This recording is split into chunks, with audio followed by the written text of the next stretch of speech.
This is That Guy Jig Sports Podcast. I am him, JIG. Subscribe, rate, or review Amazon, Apple, Spotify, wherever you get your podcasts. Check us out. Don't forget about the Instagram at That Guy Jig, Jigsaw Jimmy 17 on YouTube. But we are on week 4, or is it week 5? See, the weeks are running together because we're just moving. The college football season will do that to you, folks. We're on week 5. Week 4 last week was explosive. I told you the eyes were on the Sooner State, and yes, the eyes were on the Sooner State. See, it was OU's first game in the SEC. They played Tennessee. Tennessee came into Norman and straight dominated this team. I said that OU would need to score 7 points per quarter. They scored 15. I said Jackson Arnold is going to have to be that 5-star recruit that he was. He was not. He was benched. OU's offense looks terrible. I think OU could, and you may disagree. And this is what sports is about, the conversation. And we're having a conversation. But OU might have one of the worst offenses in the SEC. And this is new territory for them. This is a team that is not too far removed from Joe Mixon, DeMarco Murray. I'm talking about CeeDee Lamb, Hollywood Brown, dynamic playmakers who made plays for the quarterback.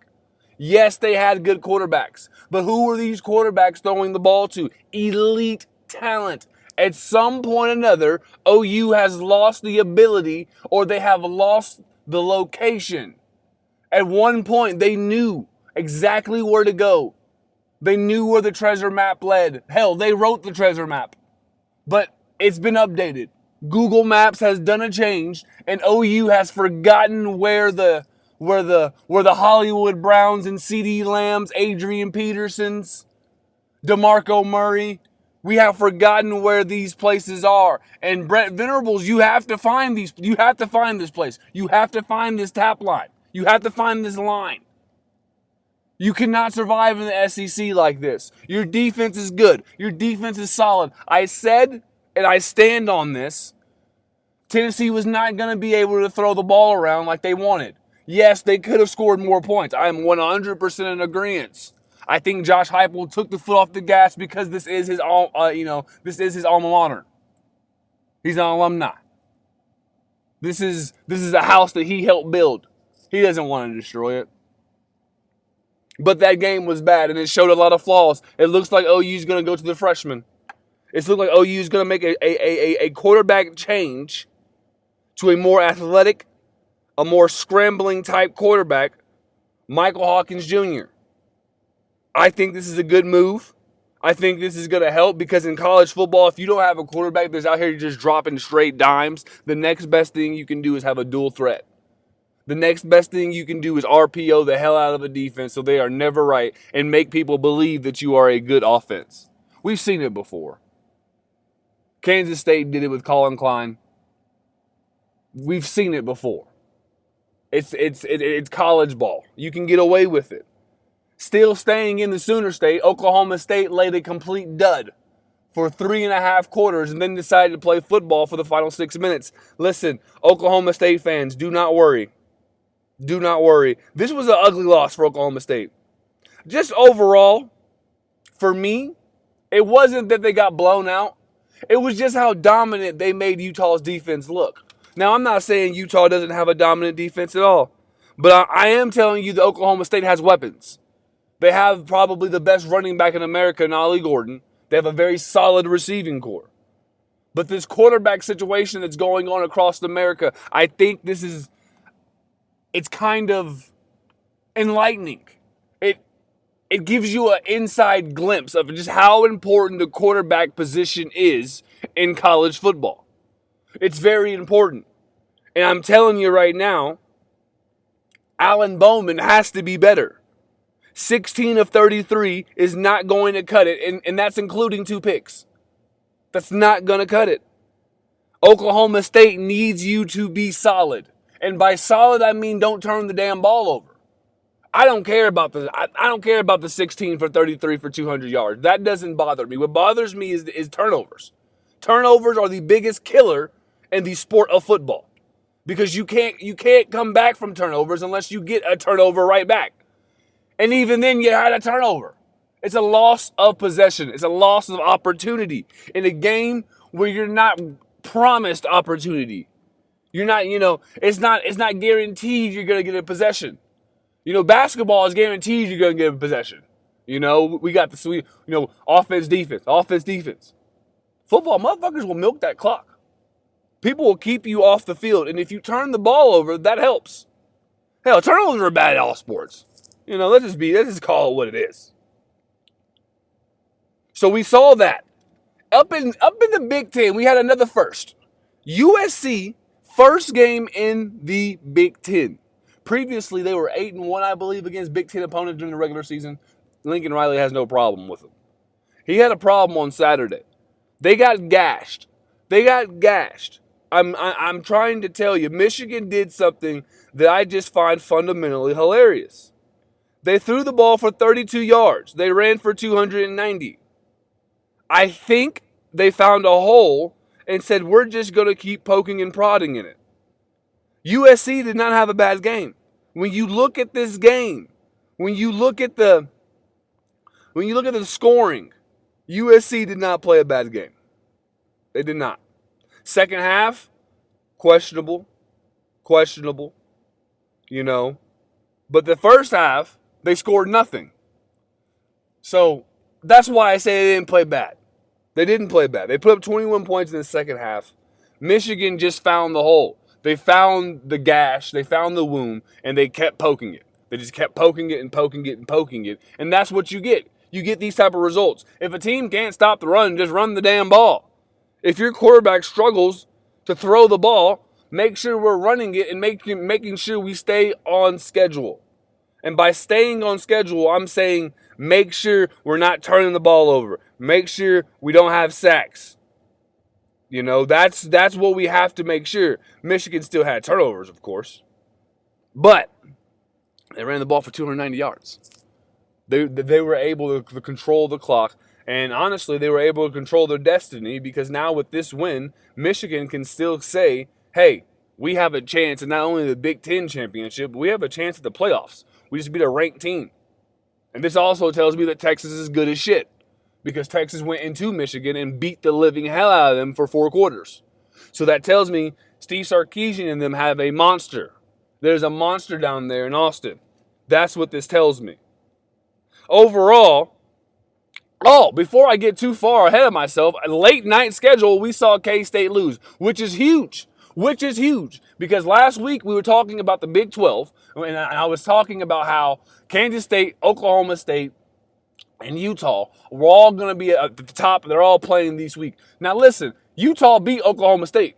Now Oklahoma State plays K-State, who just lost. Oklahoma State still has a chance. Kansas State still has a chance, which leads us into week 5, folks. That's where we are.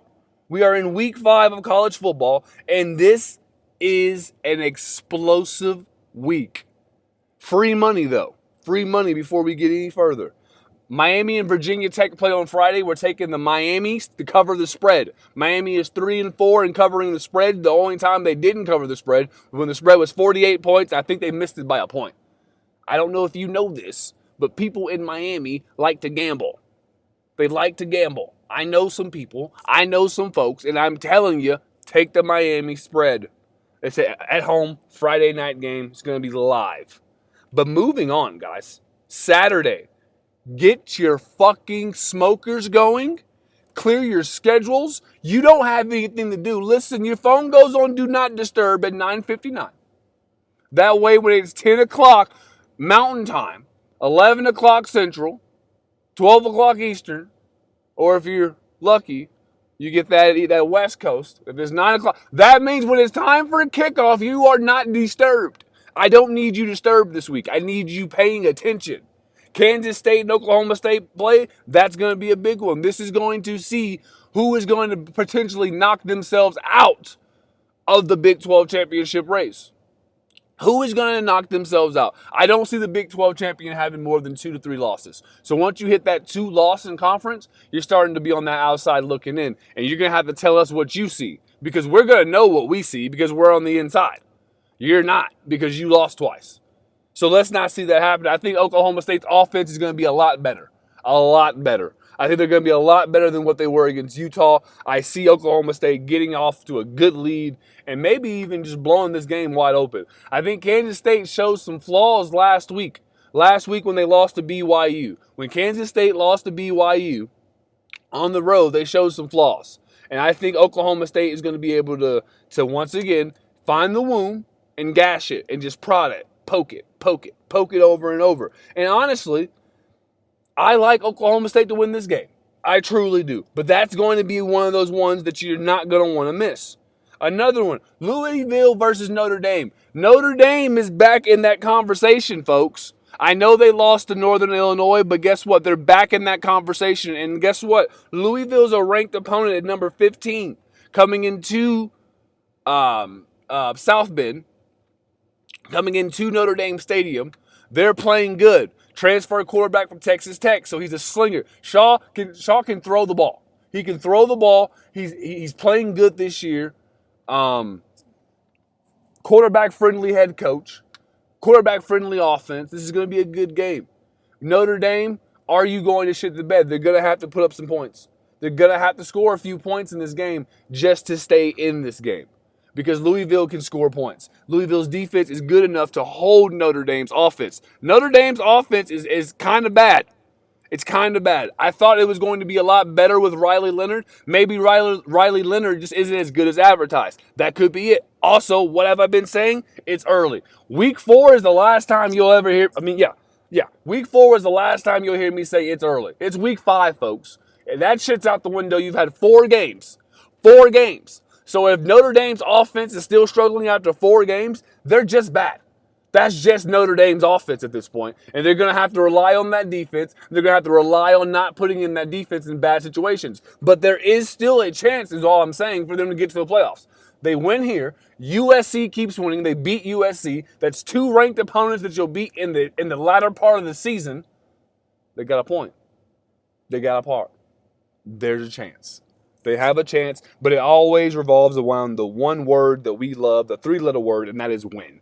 Did you win, and did you win on Saturday? We will find out. Another one that doesn't seem like it's going to be a good one, but I just told you OU's making a quarterback change. Watch out for this game.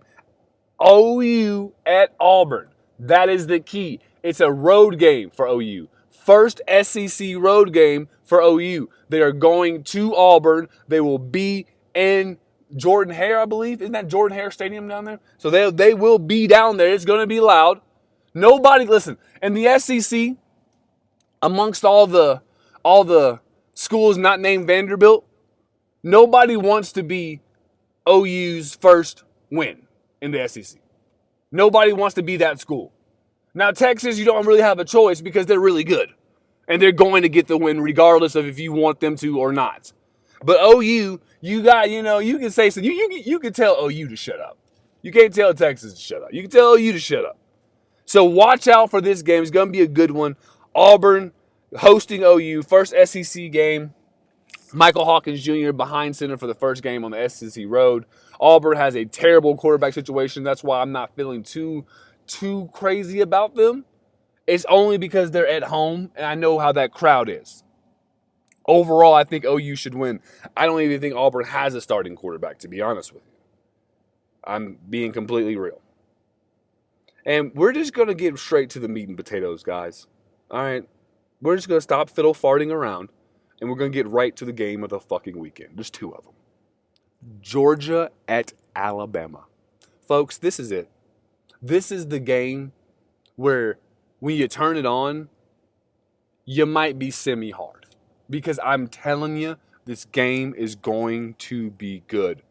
Alabama has done nothing but shown us that, hey, maybe Kellen DeBoer's offense with these athletes, maybe they're going to be pretty fucking good. They've done nothing besides just beat the hell out of teams. 42-10 versus Wisconsin, 42-16 versus South Florida, and 63-0 versus Western Kentucky. They've done nothing but put up points. They've done nothing but beat the hell out of people. Now, what has Georgia done? Georgia literally took Clemson behind the shed and beat the living shit out of them, 34-3. First game of the season. But the last time we saw those Bulldogs, they struggled 13-12. They struggled 13-12 on the road at Kentucky. Now, maybe, just maybe, now if you said, now, Jig, they were overlooking Kentucky and they were worried about Alabama, I said, okay, I believe you. I believe it. I'll buy it. Either there's a bye week, but okay, cool, whatever. Maybe they were ready for that Bama prep week. But what I'm telling you, this game is going to be good. Overall, the game's going to be good. If Alabama's defense can hold up the way I believe they can, I think they'll put Carson Beck in some situations to prove that he's the world's best passer. I think they'll put him in a situation to prove that he's a Heisman contending quarterback. And I think Carson Beck on the road will shit the bed. I don't think Georgia goes out. I don't think Georgia leaves Tuscaloosa with the win. I think Alabama wins this game. I think Jalen Milroe is ready. I think the receiving core that they have over there at Alabama is ready. I think this defense is ready to show that they are much improved. Nick Saban lit the fire earlier in the year when he said this defense isn't improved. He already lit the fire for these kids. And this game is a must-need for Alabama. Because after Vanderbilt and South Carolina, Bama has at Tennessee, they play Missouri, and they play at LSU. That's 3 straight ranked opponents, and by that time, that should be 3 top 10 ranked opponents. So what I'm saying is, you got to win when you can win, and you got to win at home. That's the key. You get 2 ranked games at home this year if you're Alabama, you have to win those. Georgia and Missouri are your only ranked home games, and you have to win these games. Unfortunately, you just have to. Because the SEC has slotted games that are just marquee, must-see TV. And guess what? This is a recruiting battle. This is just a overall pride of the SEC battle. And this is just a fucking battle that's going to happen on Saturday. There's a lot that goes on this battleground. There's a lot of ramifications that come from this war that will happen in Tuscaloosa. And I'm telling you, the tide. I'm roll tiding this weekend, and I'm rolling with fucking Roll Tide Willie hard. I'm telling you, I like Alabama in this game. I think they are going to be able to do some things that people are not used to seeing Alabama do so often. I think the hurry up is going to kill Georgia.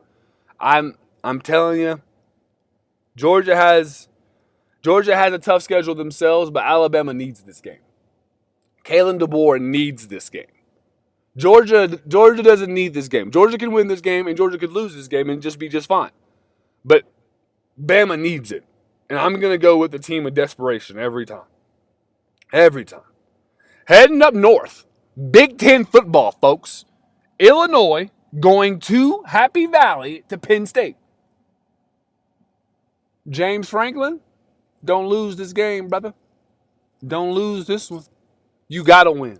Penn State, you have to win. People are tired of listening that Penn State's back. Penn State's going to make a run. Penn State's going to do this. Penn State ain't did shit. And we need that to change. We need that to change, and it changes Saturday. Illinois, they blew their wad versus Nebraska. They are not as advertised. Nebraska shit the bed defensively, something Penn State won't do. Penn State already shit the bed the second game of the season. They won't do it again. I like Penn State. They have them 18.5 point favorite. I don't know about all that, but I could see it. Penn State's defense is elite. Their offense is a problem. Illinois does have playmakers. Now, if the receiver plays, if the receiver, let me think of his name. If he plays, then they have a chance as far as to cover the spread. But as far as anything else, I can't go anything farther than that. Zahari Franklin. If Zahari Franklin is healthy, I know he left the Nebraska game with a little injury for a couple plays. I don't know if he came back. I wasn't paying attention. I'm sorry. Sue me. But while you're suing me, make sure you hit that subscribe button. So let's go ahead and do that. Subscribe, rate, and review. Appreciate you. But if Zaire Franklin is playing, I do give them a better chance of covering the spread. I do. Listen, the picks will be out Friday night. The picks will be out Friday night on the Instagram at That Guy Jig on Instagram. That's where the picks will be. Make sure that you go and look at the picks. We are on fire. We're on fire, folks. And I want to bring some bread to you because the bread's brought to me. You know what I mean? Listen, I'm not trying to hide it. I'm trying to divide it. And I need you there with me. I need you there with me. And before we go, let's talk quick Heisman odds. Quick Heisman odds. Right now, if I had to say give a Heisman today, it's going to Cam Ward in Miami. He's number 1, by the way. Jackson Dart's number 2, followed by Jalen Milroe, and then Nico from Tennessee. Dylan Gabriel rounds out the top 5. I like, out of those people, like I said, I definitely think Cam Ward has a chance. Jalen Milroe, if they come out of this schedule with 1 to 2 losses, you gotta include him in there because the stats will follow up. If Tennessee can do it, watch out for Nico.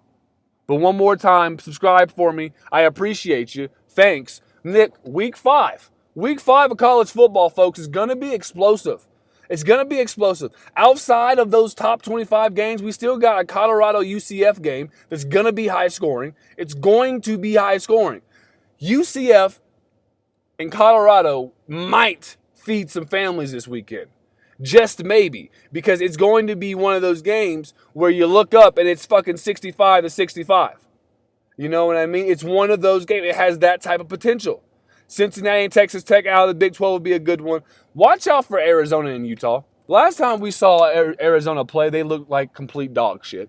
So you have to bounce back. And they might bounce back like Viagra against Utah and completely fuck up the Big 12 standings. We don't know, but we will find out. And remember, I'll be on that NFL fantasy football. That one's about to be dropping in a couple days because the season is still young.